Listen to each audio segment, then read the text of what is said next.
I think it can be really tempting to dehumanize the people that we are struggling against when we do activism, advocacy, social change work. Like there's this idea that's really central to a lot of activism that someone is the oppressor or someone is the dictator and they're evil and we have to take them down.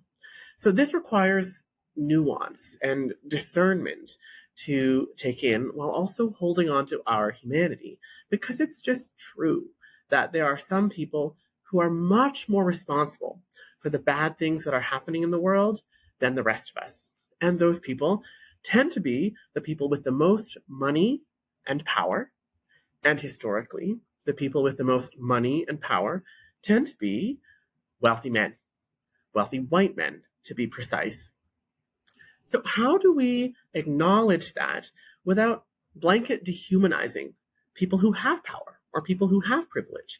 How do we acknowledge that there's a struggle going on and hold people accountable without actually becoming the mirror of the thing that we're struggling against? I think this really comes down to an act of embodied imagination. What does that mean? It's like really being able to feel inside of ourselves a future where actually everybody gets to be a person with equal dignity, equal belonging, equal worth. And we have to practice that into being.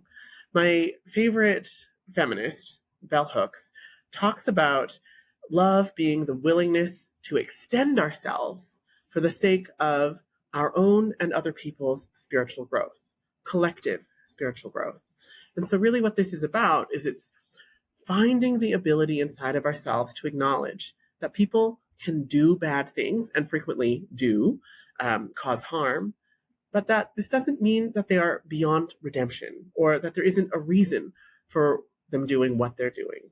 And if we can understand that reason, if we can even understand the part of ourselves that is vulnerable to being tempted to do harm, to misuse power, then we gain a much more powerful ability to actually create the social change we need to see in the world by convincing others to come along with us.